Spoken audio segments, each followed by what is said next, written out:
Assalamualaikum warahmatullahi wabarakatuh. Kami dari kelompok F akan membahas mengenai chapter 11, yaitu mengenai pendekatan ISMP, inflasi dan perekonomian terbuka. Kelompok kami terdiri dari saya, Mela, Tama, dan Bagus. Selanjutnya saya akan berusaha untuk menjelaskan untuk yang pertama kalinya mengenai pendekatan ISMP, inflasi, dan perekonomian terbuka.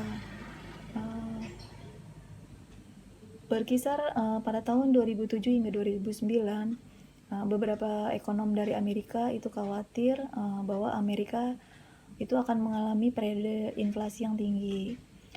Ada dua ekonom yang berpendapat mengenai keadaan tersebut, yaitu Arthur Laffer dan Simon Johnson. Arthur Laffer itu berpendapat bahwa kita dapat memprediksi pertumbuhan ekonomi, pertumbuhan harga yang cepat dan tinggi, jauh lebih tinggi lagi pada 4 tahun atau 5 tahun ke depan.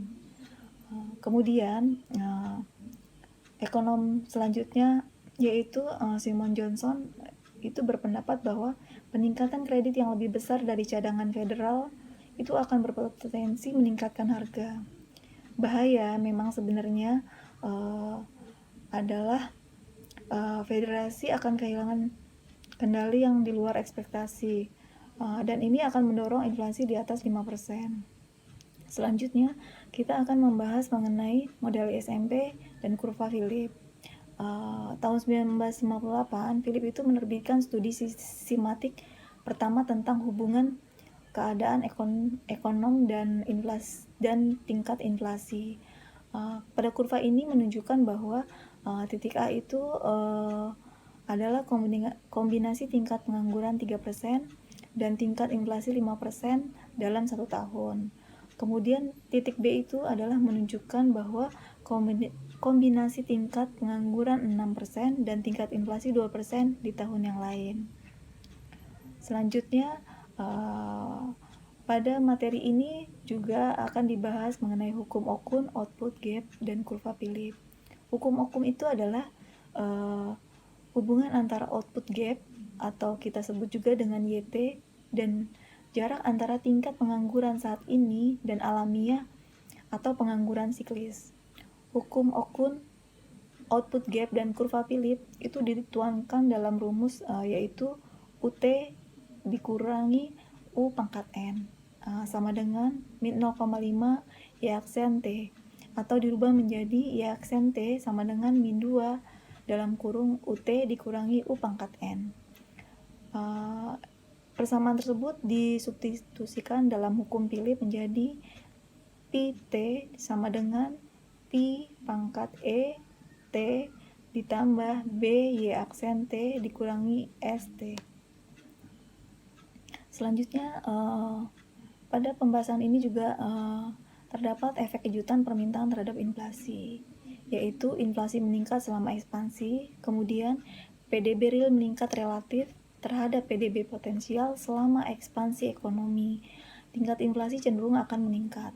Ketika PDB real menurun terhadap PDB potensial selama resesi, maka tingkat inflasi cenderung akan menurun.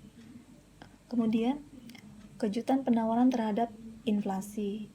Inflasi itu tidak selalu menurun selama resesi. Kemudian, peningkatan produktivitas merupakan kejutan penawaran yang positif yang dapat mengurangi biaya perusahaan dan menurunkan tingkat inflasi. Pertumbuhan produktivitas akan mengurangi biaya per unit output, sehingga perusahaan dapat memproduksi lebih banyak barang dan jasa dengan jumlah pegawai yang sama. Contoh dari efek kejutan penawaran terhadap inflasi itu yaitu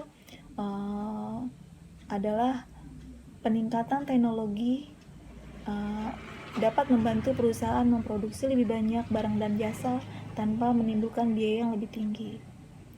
Selanjutnya adalah ekspektasi inflasi. Ekspektasi inflasi, tingkat inflasi yang diharapkan naik dengan cepat selama akhir 1960 dan awal tahun 1970. Nah, stabilnya itu sekitar tahun 1990. Kemudian penurunan tingkat inflasi yang diharapkan adalah bagian dari periode stabilitas makroekonomi berkelanjutan, dikenal juga sebagai moderasi besar.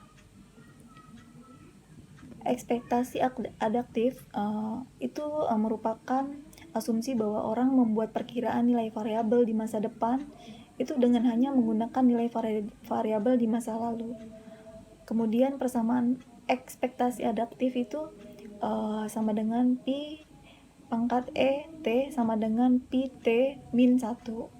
Tingkat inflasi yang diharapkan untuk tahun berjalan sama dengan tingkat inflasi aktual untuk tahun sebelumnya. Selanjutnya adalah kita membahas mengenai gerakan yang ada sepanjang kurva Philip, yaitu dijelaskan bahwa BYT itu lebih besar daripada 0, sehingga laju inflasi naik dari P1 ke P2 dan keseimbangan jangka pendek bergerak dari titik A ke titik B. Selanjutnya adalah pergeseran kurva Philip itu kita akan jelaskan pada kurva Philip yang di sebelah kiri itu menunjukkan bahwa efek perubahan ekspektasi inflasi. Nah, di sini dijelaskan bahwa kurva Philip telah bergerak ke bawah dari PC1 ke PC2 dan terjadinya penurunan. Pada kurva Philip yang bagian kanan itu menjelaskan tentang efek dari negatif supply shock. Nah, di sini dijelaskan bahwa kurva Philip bergerak ke atas dari PC1 ke PC2 dan di sini terjadinya kenaikan. Sekian dari saya penjelasan mengenai chapter ini, dan untuk yang selanjutnya akan dijelaskan oleh teman saya, Tama. Saat ini saya akan menjelaskan mengenai pengaplikasian model ISMP dan kurva Philip.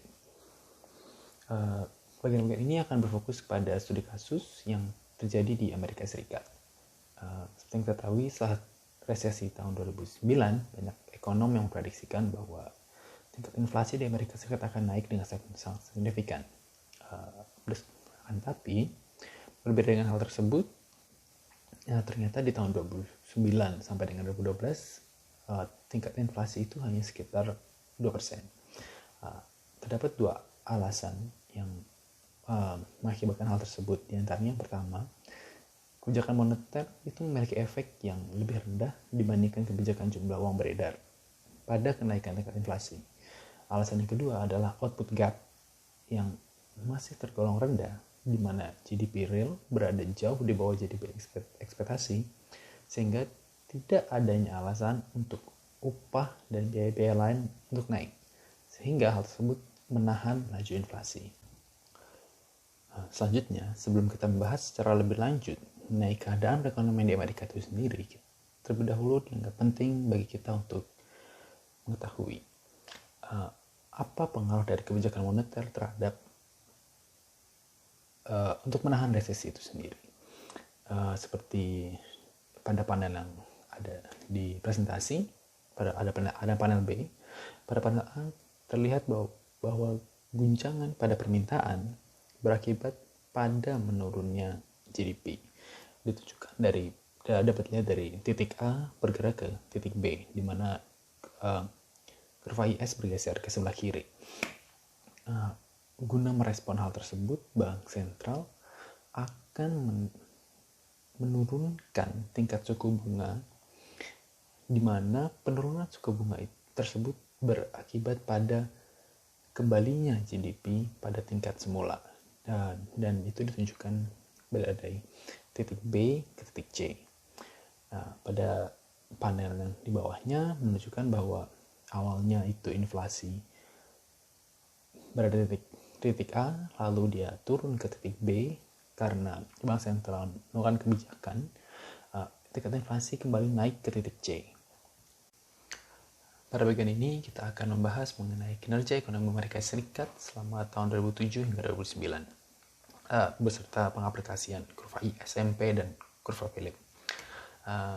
Pada dasarnya terdapat 3 fenomena utama yang mempengaruhi perekonomian di Amerika Serikat pada tahun tersebut.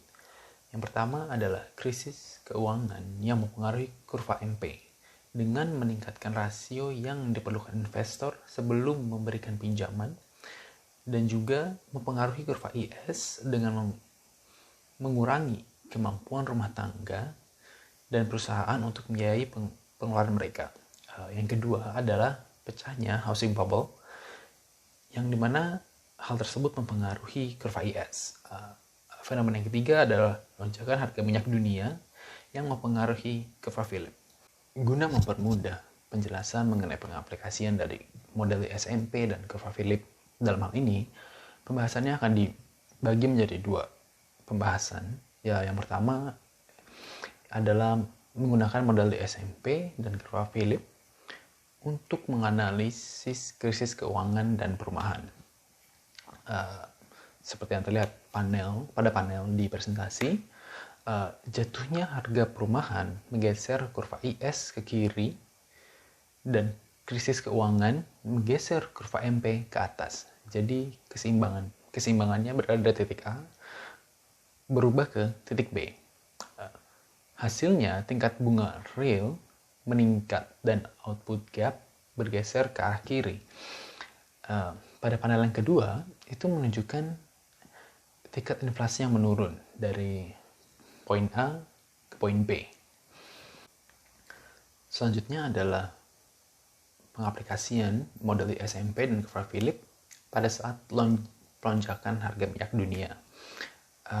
Dalam hal ini, melonjaknya harga minyak dunia tidak langsung berdampak pada kurva ISMP, melainkan melonjaknya harga minyak dunia tersebut lebih berdampak pada bergesernya kurva Phillips.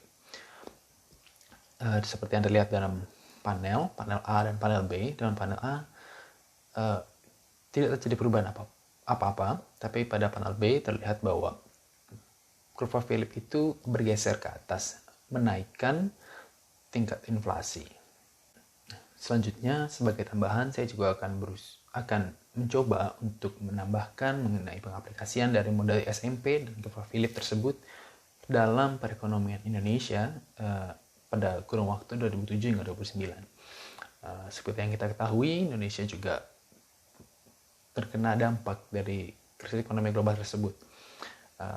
Sehingga untuk merespon hal tersebut, Bank Indonesia memutuskan untuk menurunkan suku bunga acuan dari 9,5% menjadi 6,5%.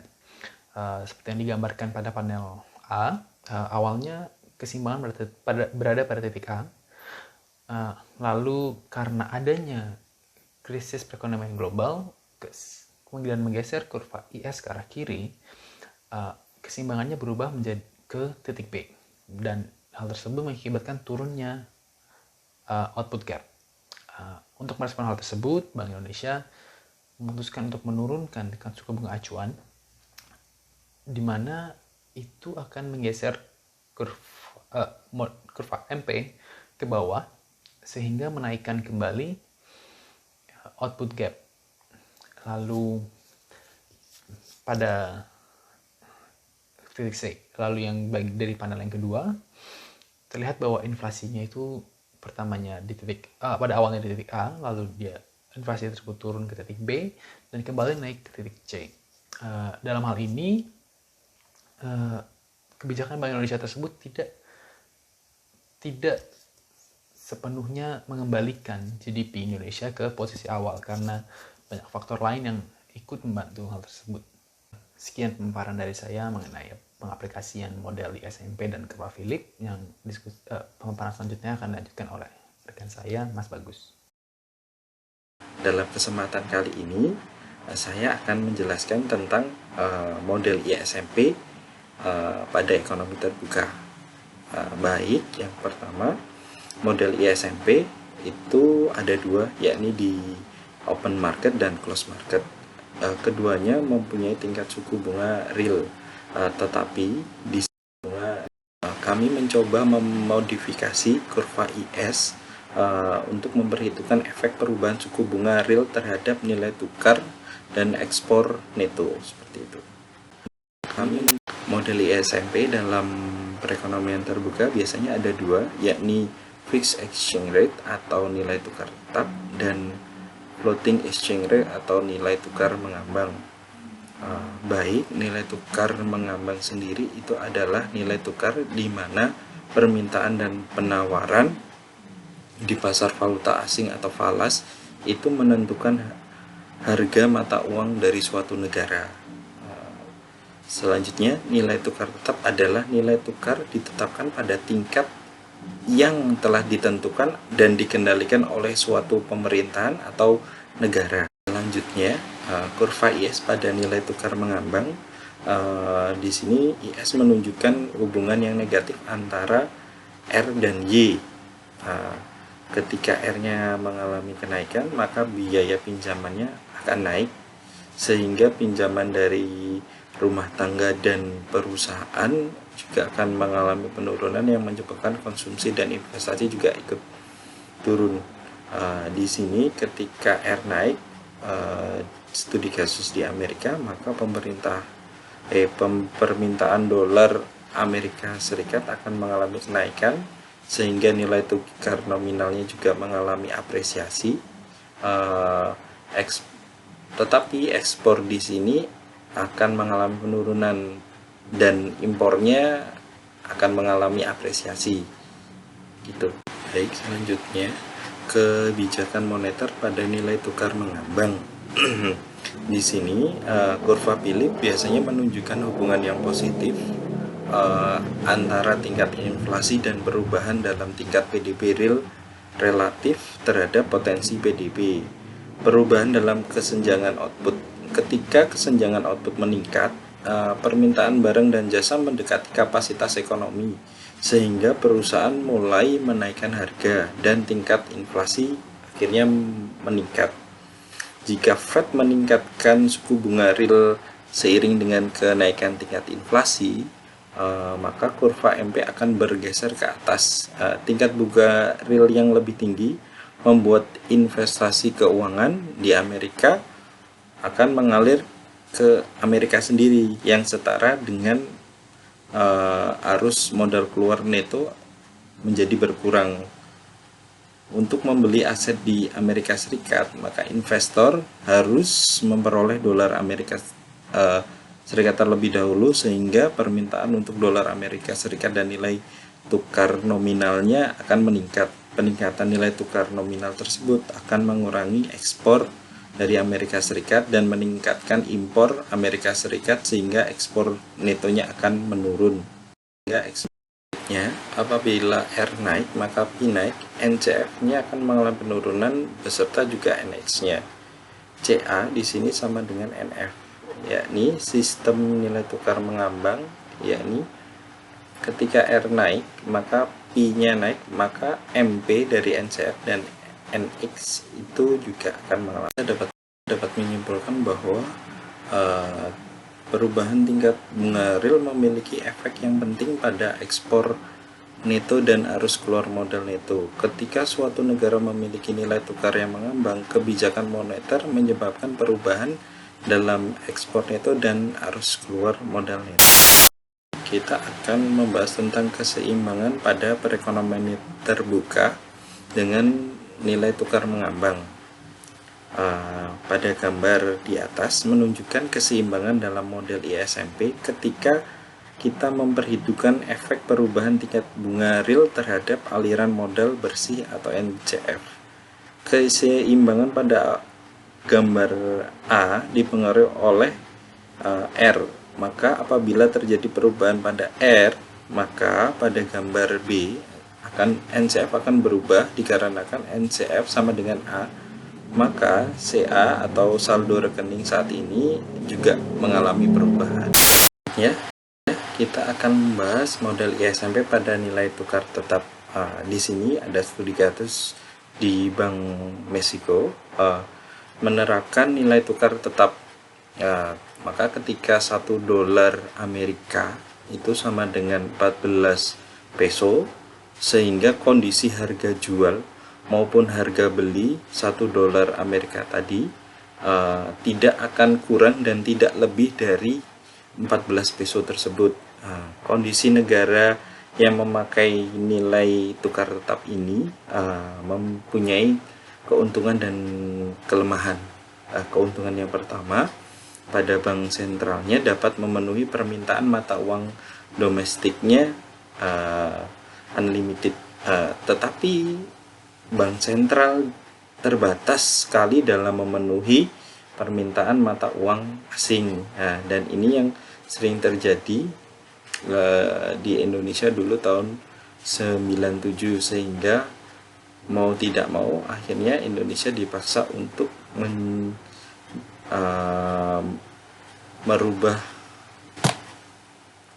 merubah sistem keuangannya menjadi kurs mengambang. IS pada nilai tukar tetap adalah nilai tukar tetap ini mata uangnya akan mengalami kenaikan, NX-nya mengalami penurunan, sehingga mekanismenya dan Y-nya akan turun. Ekspor di sini lebih murah sehingga impornya menjadi mahal, sehingga NX-nya naik dan defisit CA-nya turun, maka NX-nya kembali naik sehingga kurva IS bergeser ke sebelah kanan. Selanjutnya saya akan membahas tentang kurva MP pada nilai tukar tetap. Di sini apabila ke sebelah kanan maka akan mengalami kenaikan atau apresiasi, sedangkan kalau sebelah kiri akan mengalami depresiasi atau penurunan.